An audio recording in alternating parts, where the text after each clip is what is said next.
(2016년) 저희 교회에서 가장 많이 듣게 될 단어가 두 개 있을 것입니다. 첫째는 훈련이라는 단어입니다. 우리가 작년에도 적지 않게 이렇게 훈련을 했습니다. 성경 공부도 하고 그랬는데 2015년 동안 한 것은 이제 워밍업을 한 겁니다. 워밍업. 이제 성경 공부를 앞으로 잘하기 위해서 이제 몸을 푼 겁니다. 어떤 신앙적 훈련을 받기 위해서 이제 기초적인 과정을 한 겁니다. 그래서 혼자서 성경을 이제 공부하는 연습을 한 것이지요. 그리고 또 암송도 하고 또 묵상도 하고 또 다른 사람과 나누고 이런 것들을 이제 연습을 했습니다. 이제 금년에는 이제 본격적인 훈련, 제자 훈련을 시작을 할 것입니다. 그래서 이 훈련은 조금 더 엄격하고 조금 더 시간과 노력이 많이 들어가는 그런 과정입니다. 특별히 뭐 2번 이상 빠졌다 그러면 꽈락을 시킬 겁니다. 그래서 다음에 하십시오 이렇게 뺄 겁니다.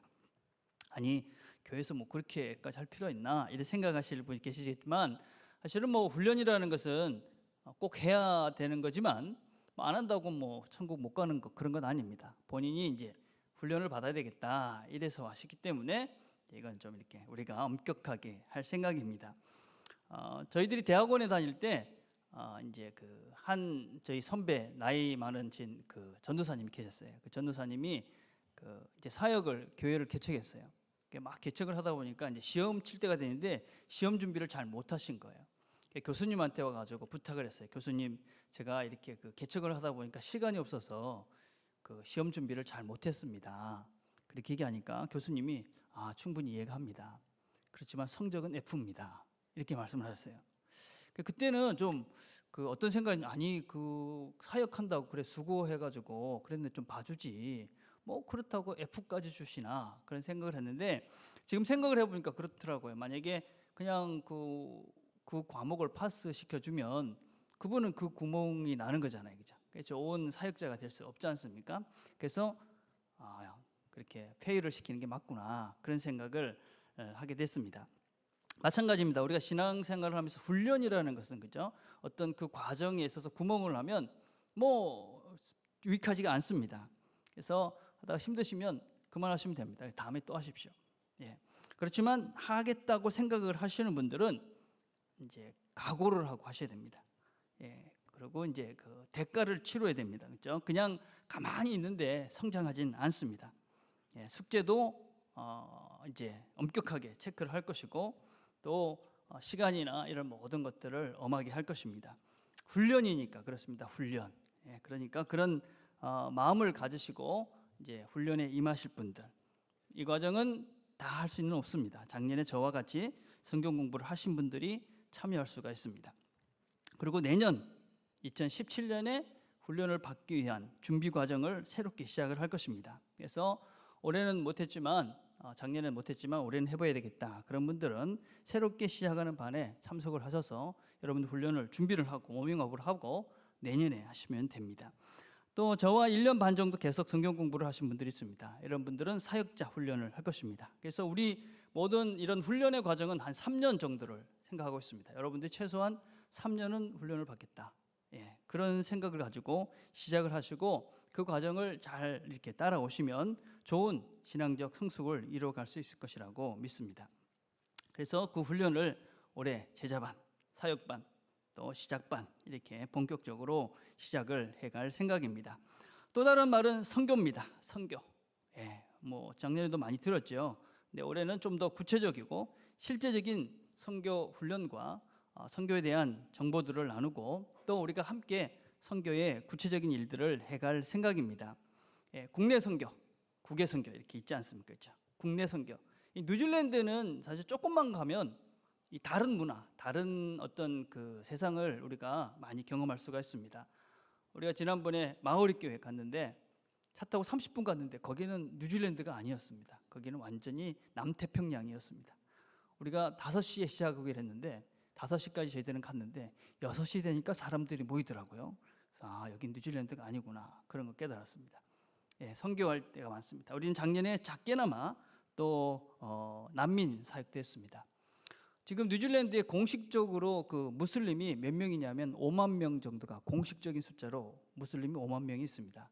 근데 비공식적으로는 한 7만 정도의 무슬림이 있다, 그렇게 이야기를 합니다. 그 난민들의 대부분은 무슬림들입니다.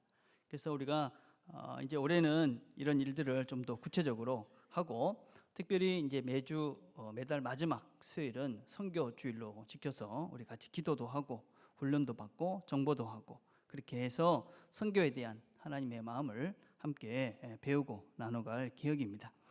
그래서 올해 우리는 훈련과 선교 이 두 가지에 집중을 해서 우리의 사역을 진행해 가려고 합니다.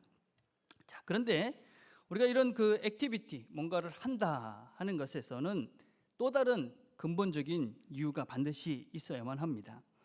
우리가 무엇을 하느냐에 대한 그 배경에는 무엇이 되고자 하느냐라는 것에 대한 문제를 늘 염두에 두고 그 액팅을 해야만 합니다. 여러분, 실제로 무엇을 하는 것보다 훨씬 더 중요한 것은 어떤 존재가 되느냐 하는 문제입니다. 우리가 존재가 변하지 않고 무엇을 계속 하다 보면 결국은 율법주의자가 되고 외식주의자가 됩니다. 제자훈련을 잘 마쳤습니다. 그러면 사람들은 기대를 합니다. 이 사람이 이렇게 변했겠지. 근데 안 변했습니다. 어떻게 되겠습니까? 외식해야만 합니다. 경건한 척을 해야 됩니다. 또 다른 가면을 쓰는 수단이 되고 맙니다. 그래서 우리는 훈련 자체보다 더 중요한 것은 그 훈련을 통해서 내가 어떻게 바뀌어 갈 것이냐, 내가 어떤 존재로 새로워질 것이냐 하는 것이 훨씬 더 중요하다 하는 것입니다. 선교도 마찬가지입니다. 여러분, 선교를 하는 것이 무조건 무엇인가를 하는 것이라고 생각하시면 안 됩니다. 선교는 변화된 우리가, 변화된 그 하나님의 사랑을 가지고 그 사랑을 나눠주는 것이 선교입니다. 만약에 그렇지 않고 우리 존재가 그냥 그 뭔가를 하는 것만 하게 되면 결국 우리는 그것 때문에 더 하나님과 관계가 이상해져 갈 가능성이 많이 있습니다. 내 본질이 안 바뀌었는데 무엇인가를 열심히 합니다. 그러면 사람들의 칭찬을 기대하고 뭔가 성과를 기대합니다.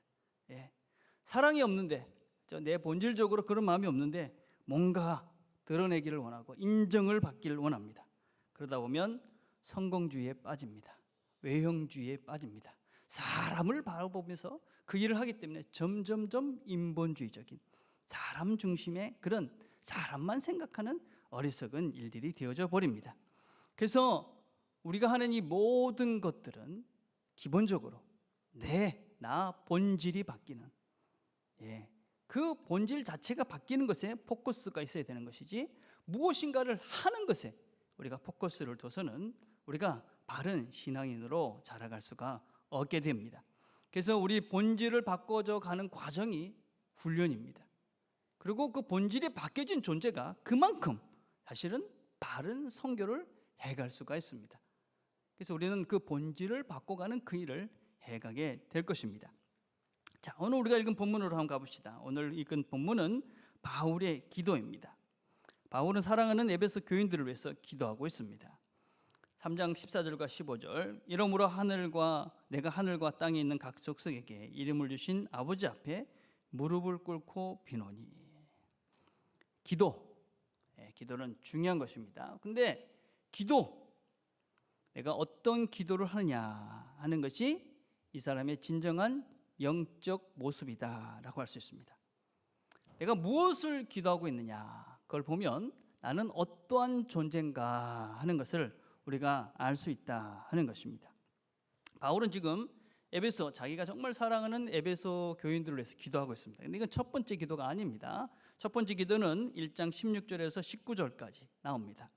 먼저 살펴보면, 내가 기도할 때 기억하며 너희로 말미암아 감사하기를 끝이지 아니하고 우리 주 예수 그리스도의 하나님 영광의 아버지께서 지혜와 계시의 영을 너희에게 주사 하나님을 알게 하시고 너희 마음의 눈을 밝히사 그의 부르심의 소망이 무엇이며 성도 안에서 그 기업의 영광의 풍성함이 무엇이며 그의 힘의 위력으로 역사하심을 따라 믿는 우리에게 베푸신 능력의 지극히 크심이 어떠한 것을 너희로 알게 하시기를 구하노라.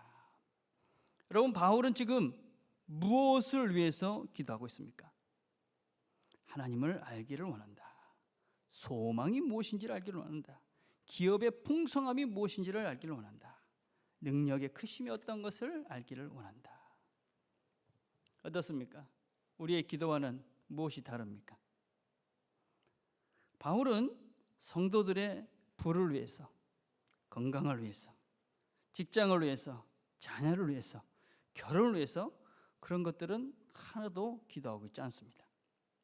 물론 바울도 자신의 건강을 위해서 3번 기도했습니다. 하나님께서 내 은혜가 내게 족하다 하는 말씀을 듣고 감사함으로 그 질병을 받았습니다. 여러분, 우리가 건강을 위해서, 또 직업을 위해서, 또 우리가 재물을 위해서, 결혼을 위해서 기도하지 말라, 뭐 그런 것은 아닙니다. 그렇죠? 그렇지만 그것만 하고 있다면, 여러분의 기도의 전부가 재물이고 건강이고 직업이고 뭐 자녀들의 어떤 그런 세상적인 풍요함만을 위해서 기도하고 있다면, 그러면 나는 정말 그리스도인으로서의 삶을 살고 있는가 생각해 보셔야 합니다. 내 기도는 내가 가장 원하는 것입니다. 내가 정말 가지고 싶은 것입니다. 내가 살아가는 나의 삶의 방향입니다. 그런데 그 기도의 모든 것들이 하나님과는 별로 상관이 없고 하늘의 소망과는 전혀 상관이 없고 우리가 하나님을 닮아가는 그런 것과는 전혀 상관이 없이 그냥 이 땅에서 잘 먹고 잘 살고 넉넉해지고 건강하게 살고 그냥 우리 모든 것들이 잘 되는 그것에만 내 기도에 초점이 맞춰져 있고 그것만을 위해서 기도하고 있다면, 나는 정말 하나님을 믿는 그 영원한 나라의 하나님 나라의 백성으로서의 나인가 하는 것들을 생각해 보셔야만 합니다. 기도는 내가 누구인가 하는 것을 구체적으로 보여주는 아주 명확한 증거다라고 할 수 있습니다. 바울은 지금 무엇을 위해서 기도하고 있습니까? 바울은 지금 에베소 교인들을 위해서 무릎을 꿇고 기도하고 있습니다. 간절히 기도하는 것입니다. 여러분, 어떻게 기도하는 것은 그렇게 중요하지 않습니다. 기도하는 것이 중요합니다. 그렇죠? 저는 좀 조용히 기도하는 편이죠. 새벽 기도할 때도 그냥 조용히 좀 묵상으로 기도하는 편입니다. 오해하시면 안 됩니다. 그래서 시끄럽게 기도하는 사람 목사님 싫어하나? 그렇지 않습니다, 여러분. 여러분 시끄럽게 기도하십시오. 괜찮습니다, 그렇죠? 예, 여러분이 습관대로 훈련 받은 대로 또 그대로 하는 대로 편한 대로 이렇게 하시면 됩니다, 그렇죠? 예. 그래서 그냥 어떻게 하든 그건 전혀 안 중요합니다. 땅바닥에 무릎을 꿇고 하시든지 손을 들고 하시든지 자빠져 하시든지 그건 전혀 중요하지 않습니다. 중요한 건 뭡니까? 기도하는 것입니다. 기도하셔야만 합니다. 난 기도하지 않아. 예. 자, 그런데 더 중요한 건 무엇이냐면 그 기도의 내용입니다, 여러분. 무엇을 기도하느냐. 여러분, 잘못된 기도는 어떤 면에서는 자기의 아집과 고집, 그리고 내 욕망을 더 키워가는 수단이 되고 맙니다. 내가 원하는 것을 계속 기도하죠. 그러니까 내 욕망이 더 커집니다.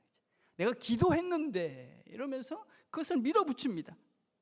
내가 기도해보니까 이러면서 자기의 생각을 더 확고하게 끌고 갑니다. 여러분, 잘못된 기도는 정말 위험합니다. 여러분들이 필요한 것들을 위해서 기도하십시오.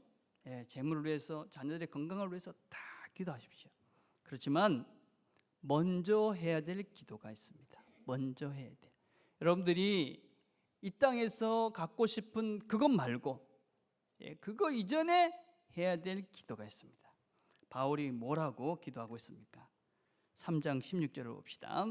그의 영광의 풍성함을 따라 그의 성령으로 말미암아 너희 속사람을 능력으로 강건하게 하시오며. 바울의 기도의 핵심은 속사람, 내면을 강건하게 하는 것입니다. 나의 내면, 나의 속사람. 여러분, 주부에 실린 것들을 나중에 한번 보십시오. 주부에 보면 내면, 이 속사람이 무엇인가 하는 것에 대한 설명들이 있습니다. 쉬운 주제가 아닙니다. 그렇지만 우리가 정말 변해가야 되는 것은 무엇이냐면 우리의 내면, 내 속사람입니다. 이것은 나입니다. 나의 본질입니다. 이것은 나도 모르는 나입니다. 진정한 나이죠, 그렇죠?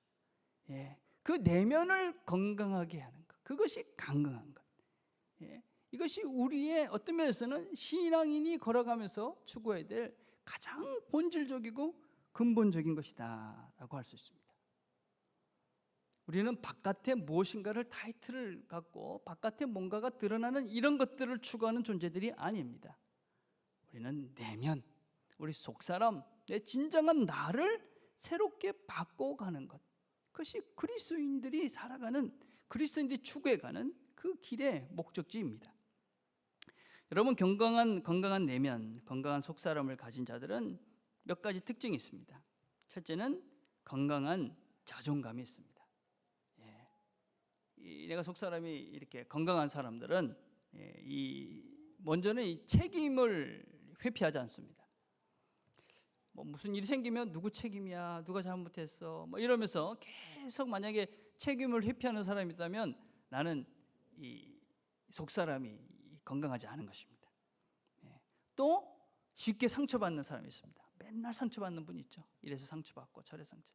이 건강하지 않은 것이죠, 내면이. 그죠? 자존감이 약한 것이죠.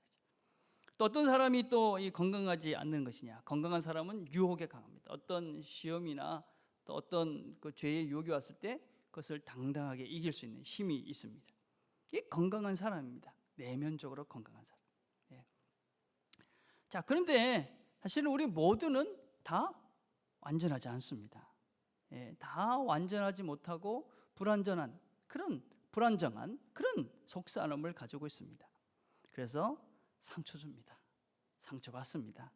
유혹에 넘어갑니다. 죄 짓습니다. 아픕니다. 힘듭니다.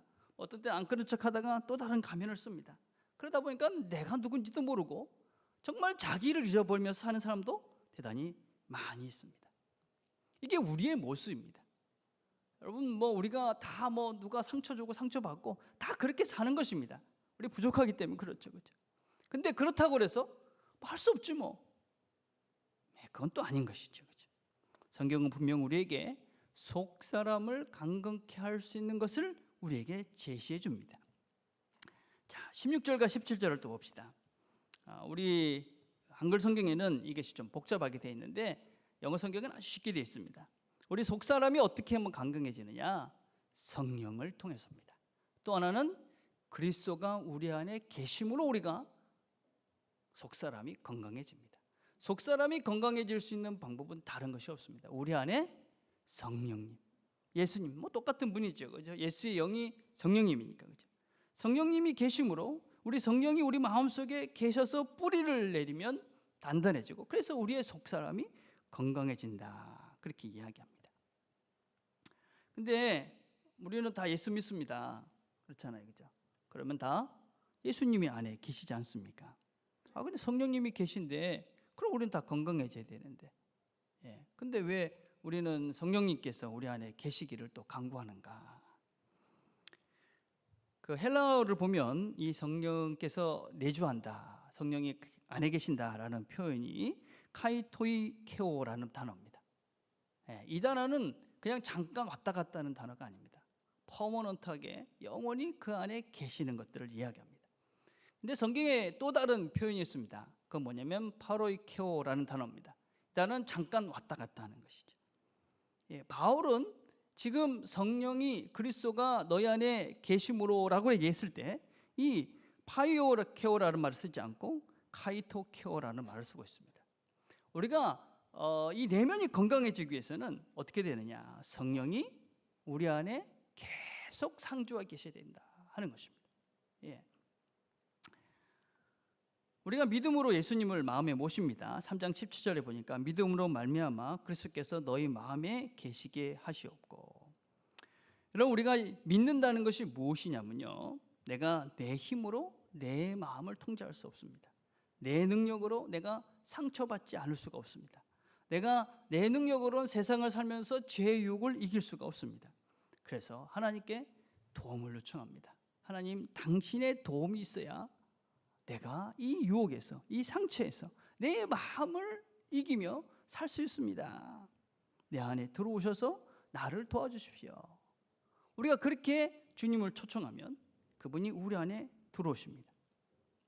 자, 그런데 우리가 그 주님을 모시고 믿음으로 우리가 주님을 모시고 사는데, 이 주님을 모셨다 그러면서도 여전히 그 마음의 주인이 누구인가 하는 건 다른 것입니다. 여전히 내가 예수를 믿는다, 예수님을 주님으로 모신다라고 이야기를 하면서도 여전히 내 삶의, 내 마음의 주인은 나인 사람이 참 많습니다. 예. 주님이 주인이 아니고 예수님이 손님인 것입니다. 그래가지고 내가 필요할 때 제가 좀 도움이 필요하거든요. 주님 좀 컨설팅을 좀 해주실래요? 그리고 잠깐 듣고 내가 마음에 들면 yes 하고 마음에 안 들면 no 이라고 주님을 보냅니다. 내가 힘든 일이 있으면 도깨비 방망이가 필요하죠. 우리가 살면서. 그럼 주님 도와주세요. 이 문제를 뚝딱 하고 해결해 주세요. 그렇게 예수를 믿는 사람이 많습니다. 그걸 예수 믿는다고 착각하는 사람들이 있다 하는 것입니다. 여러분, 이 내 마음 그리스도 집이라는 아주 소책자가 있습니다. 아주 작은 책입니다. 우리 집사님들 읽으신 분들이 많죠, 그죠? 우리가 예수님을 믿고 예수님을 영접하면 주님이 우리 마음에 들어오십니다. 그리고 우리의 이 집, 마음의 집을 정리해 가십니다. 내 집과 친구 집은 어떻게 다릅니까? 여러분, 친구 집에 가면 더러운 것이 있지 않습니까? 또 가구가 마음에 들지 않습니다. 색깔이 마음에 들지 않습니다. 어떻게 합니까? 그냥 놔두죠. 가가지고 그저 생뚱맞게 야, 너 왜 그 색깔을 칠했어? 내가 바꿔줄게. 그러지 않습니다. 왜 가구를 거기다 놨어? 그러지 마. 그러지 않죠. 그냥 놔둡니다. 친구 집이니까. 근데 우리 집은 어떻게 합니까? 내가 마음에 안 들면 뭐 치우고 다 치우죠, 그죠? 색깔도 바꿀 수도 있고 가구도 바꿀 수도 있고 이렇게 바꿉니다. 예수님이 주인이 되시면 예수님께서 우리의 마음을 새롭게 바꿔 가십니다. 근데 그 마음을 바꿔가는 과정이 그렇게 쉽지가 않습니다. 주님이 우리 마음에 들어오시기 시작해서 내 마음을 정리하기 시작하면 내 마음속에 욕심, 사치, 이기심, 욕망 이런 것들이 다 들춰냅니다. 아픕니다, 내가. 또 내가 더러운 것들, 성적으로 더럽고 더러운 생각을 하고 또 음란한 생각을 하고 또 누구를 시기하면서 나쁜 말을 하고 이런 모든 더러운 것들도 주님께서 드러내십니다. 부끄럽습니다. 내가 인생을 살면서 맞다고 생각했던 이런 여러 가지 좋은 것이라고 생각하는 것을 아니다.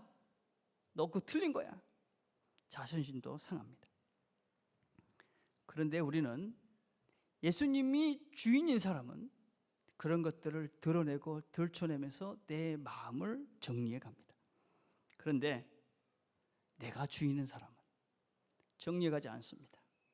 내 마음속에 여전히 더러운 것들이 가득 차고 욕망과 이기심과 탐욕이 가득한데도 그것들을 포기하지 않고 그것들을 계속 살면서 예수님이 내 삶의 주인이 아니라 내 삶의 도구로 그분을 이용해 먹습니다. 하나님, 내 욕심이 이것이 필요하니까 당신이 와서 이걸 좀 해결해 주세요. 내 욕심이 더 커질 수 있도록. 이런 더러운 생각들을 갖고 있는데, 추한 생각을 갖고 있는데 이 욕망을 좀 채워주십시오. 그러면서 주님을 이용해 먹습니다. 그렇기 때문에 우리는 늘 갈등합니다. 후회합니다. 늘 상처받습니다. 그러고 난 다음에 아파합니다. 고통스러워합니다. 그러면서도 여전히 예수님을 주인으로 모시지 못하고 갈등하면서 상처받으면서 죄지면서 그렇게 인생을 살아갑니다. 우리의 모습입니다. 내가 만약에 연속적으로 그냥 끊임없이 죄짓고 있고 끊임없이 상처받고 더러운 그런 것들을 끊임없이 하고 있다면 내 인생의 정말 주인이 누군가 한번 보시면 됩니다. 주님이 주인 사람은 결코 그 일을 이어갈 수가 없는 것이죠. 자, 그런데 우리가 이 주님께 우리 자신을 맡기기 위해서는 그냥 내 마음을 맡기십니다. 그렇게 되는 게 아니에요. 두 가지가 반드시 필요합니다. 첫째는 지식이 필요하고 둘째는 사랑이 필요합니다. 주님에 대해서 알아야 합니다. 내가 내 마음을 이렇게 맡겨도 될 만한 분인가? 그래, 그분에 대한 온전한 지식이 있어야 됩니다. 그리고 그분이 정말 나를 사랑하는가에 대한 확신이 있어야 됩니다. 이 두 개가 있어야 우리는 우리 자신의 모든 것들, 우리의 삶을 온전히 그분께 맡길 수가 있는 것이지요. 자, 3장 17절과 19절을 봅시다. 너희가 사랑 가운데서 뿌리가 바뀌고 터가 굳어져서 너희 모든 성도가 함께 지식에 넘치는 그리스도의 사랑을 알고 그 너비와 길이와 높이와 깊이가 어떠함을 깨달아 하나님의 모든 충만하신 것으로 너에게 충만하게 하시기를 구하노라. 내가 하나님의 사랑을, 하나님에 대해서 아는 것만큼 내 삶을 그분께 맡길 수가 있습니다. 하나님, 내 하루를 좀 바꿔주십시오. 왜 맡길 수 있습니까? 그분이 누군지를 알기 때문에 맡기는 것이죠. 그렇죠? 그래서 우리는 먼저 그분을 제대로 알아야만 합니다. 하나님을 알아야 됩니다. 하나님을. 근데 하나님을 가만히 있는다고 알아집니까, 여러분? 가만히 있는다고 알아지지 않습니다. 아는 데는 몇 가지 단계가 있는 것 같아요. 첫 번째 단계는 관심입니다. 관심. 하나님을 알기 위해서 관심이 필요하죠. 저는 여러분 여기에 있는 모든 분들은 하나님에 대한 관심이 있다고 생각해요. 그렇죠, 그렇죠. 하나님에 대해서 여러분들이 배우고 알기 위해서 이곳에 오신 거예요. 난 아닌데 잘못 오신 겁니다. 그럼 여러분들이 만약 하나님에 대해서, 예수님에 대해서 배우고자 하는, 알고자 하는 마음이 아닌 다른 이유로 오셨다면 여러분은 장소를 잘못 찾은 것입니다. 여기는 우리가 예수님에 대해서, 하나님에 대해서, 성령님에 대해서 같이 배우고 그분을 알아가고 그분을 닮아가는 공간이 바로 이 교회라는 공동체입니다. 그렇죠? 자, 그래서 여러분들은 다 그분을 알기를 원하는 마음으로 이곳에 앉아 있습니다. 그런데 교회에 오는 많은 사람들 중에 예수를 모르고 떠나는 사람도 대단히 많이 있습니다. 금주에 크리스천 데일리에 난 기사가, 어떤 기사가 있냐면 미국 교회가 매년 4,000개가 문을 닫고 매일 3,500명의 성도가 교회를 떠난다. 그런 기사가 났습니다. 아이들만이라는 목사님이 이렇게 말씀하셨어요. 목회에 있어 가장 어려운 도전은 설교 준비, 교회 운영, 어려운 상단 약속 등이 아니다. 영적 갈급함의 비극적 결과를 목격하는 것. 생수가 바로 옆에 존재하는데도 영적으로 죽어가는 사람들을 바라보는 것이다. 많은 사람들이 교회를 떠나고 있습니다. 교회로 왔는데 예수의 관심을 가지고 예수에 대해서 알고 싶어서 교회를 왔는데 교회를 떠납니다. 안타까운 일입니다. 생명의 생수가 지금 옆에 흘러가고 있는데 그것을 그냥 놓치고 그냥 죽어져 가는 존재들이 있다 하는 것입니다. 안타까운 일이죠. 그렇죠? 왜 떠날까요? 목회자의 문제일 수 있습니다. 목회자들이 잘못하는 것일 수 있죠. 또 교회의 조직이나 사람들의 문제일 수 있습니다. 그렇죠? 그러나 중요한 것은 문제가 무엇이냐가 안 중요합니다, 여러분. 중요한 것은 내 영혼의 문제입니다. 이것이 누구의 탓으로 돌리기에는 너무나 엄청난 것입니다. 내 영혼의 문제이기 때문에 다른 사람 때문에 나는 어쩔 수 없어 할 수 없다는 것입니다, 여러분. 그렇게 해서 다른 사람을 책임으로 돌리고 내가 영원한 형벌 속에 빠져버린다면 그것은 너무나 안타까운 일이고 그것은 너무나 무책임한, 그렇죠? 너무나 불쌍한 일이 돼버리고 마는 것입니다. 그렇죠? 여러분, 하나님께서 여러분을 이 자리에 불렀다면 이제 우리는 그 다음 단계로 넘어가야 될 책임이 있습니다. 이곳에 오셔서 여러분들이 하나님에 대한 관심을 가지고 이 자리에 왔다면 이제 여러분들은 그 다음 단계로 넘어가기 위한 결단을 하셔야 됩니다. 그냥 와서 앉아 있는다고, 교회만 왔다 갔다 한다고 여러분들이 하나님을 알아갈 수가 없습니다. 하나님이 여러분들을 이곳에 부르셔서 이제 하나님에 대해서 여러분들에게 말씀해 주시기를 원하셔서 이곳에 불렀다면 이젠 여러분들의 결단이 필요합니다. 다음 단계 무엇이냐? 배움입니다. 배워야 합니다, 여러분. 하나님이 어떤 분인지, 예수님이 어떤 분인지, 성령님이 누군지 배워야만 합니다. 가만히 있는다고 배워지지 않습니다, 여러분. 제가 한국에 있을 때 그 SFC라는 단체 간사로 있었습니다. SFC가 뭐냐면 Student for Christ라는 뜻입니다. 그러니까 크라이스트, 예수님을 배우는 학생이다, 그런 뜻을 가지고 있습니다. 여러분, 이것은 그냥 학생이라는 의미를 갖고 있는 것이 아닙니다. 우리의 존재입니다. 우리는 누구냐? 우리는 예수님을 배워가는 학생들입니다. 우리는 죽을 때까지 학생입니다. 여러분, 배움을 멈췄다 그러면 여러분은 죽는 겁니다, 여러분. 우리가 예수를 믿는 사람은 하나님이 얼마나 크십니까? 그죠? 그분을 죽을 때까지 배워가는 것이 그리스도인입니다. 그리스도인들이 배움을 안 하고 있다, 배움이 멈춰섰다, 그럼 여러분은 그리스도인으로서의 정체성, 본질을 상실해 버린 것입니다. 여러분, 다양한 배움의 기회가 있습니다. 영적 배움의 시간들, 우리 수예배 때는 강의를 하지 않습니까? 그죠? 또 우리 소그룹 모임이 있습니다. 청년부 성경 공부를 하고 중고등부 분반 공부도 하고 제자반도 있고, 여러분 금년에는 더 많은 배움의 기회가 있을 것입니다. 참석하셔서 배우십시오. 안 배우고 알지 못하는데 내가 어떻게 내 삶을 맡깁니다.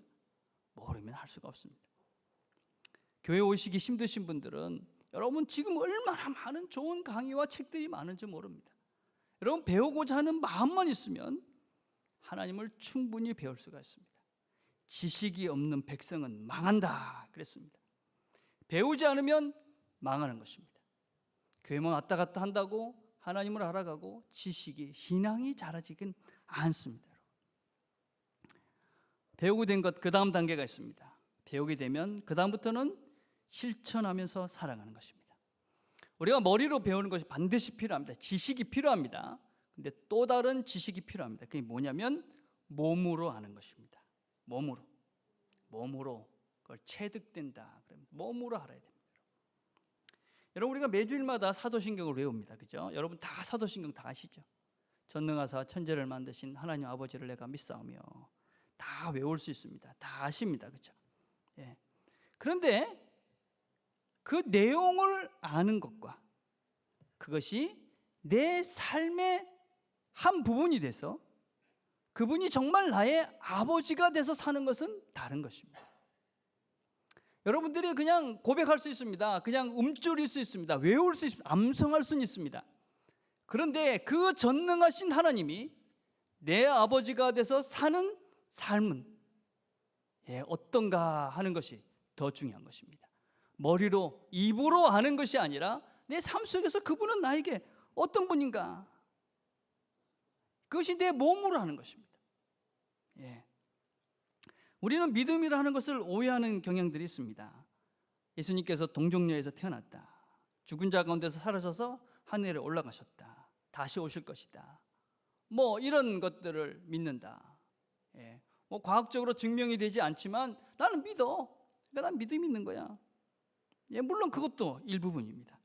그러나 정말 더 중요한 것은 그분이 천지를 창조하신 분, 그분이 죽은 자 가운데서 살아나신 분, 지금도 우리의 삶을 인도하시는 영원한 나라의 왕이신 그분을 내가 믿고 이곳에서 지금 내가 사는 이 삶의 현장에서 그분과 어떻게 살아가고 있느냐, 내 삶에 어떤 영향을 주고 있느냐, 그분의 인도하심을 내가 어떻게 받으며 살아가고 있느냐, 이것이 훨씬 더 중요하다 하는 것입니다. 천지를 만드신 그분, 죽은 자 가운데서 다시 살아나신 분, 영원한 나라의 왕이신 그분을 내가 안다, 그분을 내가 믿는다 하면서 삶에서는 아무런 영향을 주지 않고 내 마음대로 내가 원하는 욕망과 욕구를 추구하면서 더러운 것들, 이런 것들을 추구하면서 살아가고 있다면 내가 정말 그분을 믿는 건가 생각을 해보셔야 합니다. 그 고백이 진실일까 생각을 해봐야 된다는 것입니다. 내가 하나님을 안다 하는 것은 내가 고백했던 그분이 내 삶에 구체적인 영향을 주고 내 삶을 통해서 경험되고 증명되어지고, 그래서 내 삶이, 내 몸이, 나의 걸음걸음들이 그분이 아는 그것이 참된 지식입니다. 이것이 정말 하나님을 아는 지식이다. 우리의 몸이 우리가 하나님을 아는 구체적인 증거다, 그렇게 할 수 있습니다. 그럼 우리가 알고 있는 바를 살지 않으면, 우리 몸으로 알지 못하면 아는 것이 아닙니다. 살면 알게 됩니다. 자, 그런데 그것이 또 아는 것인가? 한 단계가 더 있습니다, 여러분. 어떤 분이 저한테 이런 말을 하시는 분이 있어요. 목사님들은 참 쉽겠어요. 왜요? 그러니까 성경 하나만 공부하면 되잖아요, 그러더라고요. 제가 참 할 말이 없었습니다. 저는 지금 뭐 평생 성경을 공부하는데 책 한 권, 66권 중 다 말고 한 권이라도 제대로 알았으면 좋겠다. 그런 생각이 있습니다, 여러분. 예. 지식, 하나님을 안다. 끝이 없는 겁니다. 그죠? 예. 예를 들어 봅시다. 여러분, 우리 몸, 사람, 그럼 어떻습니까? 사람은 살과 뼈로 이루어졌죠. 그죠? 맞지 않습니까? 사람은 세포로 이루어졌죠. 사람은 DNA로 만들어졌습니다. 사람은 게놈이라는 것으로 이루어져 있습니다. 다 맞는 말이죠. 그러나 그 지식의 깊이는 다를 수밖에 없습니다. 예. 우리가 안다고 말해도 그 안다는 것의 의미는 너무나 다릅니다. 예. 그냥 알아지는 것이 아니죠. 그렇죠? 그 깊이와 넓이와 크기는 다 다릅니다. 우리가 하나님을 안다, 알게 된다. 그러면 더 깊은 그 하나님의 세계가 있다는 것을 깨닫게 됩니다. 더 깊은 세계. 3장 19절에 보니까 그 너비와 길이와 높이와 깊이가 어떠함을 깨달아 하나님의 모든 충만하신 것으로 너에게 충만하게 하시기를 구하노라. 하나님의 사랑, 하나님을 알게 되어지면 우리가 하나님을 더 많이, 더 간절히, 더 깊이, 더 넓게 알기를 소원합니다.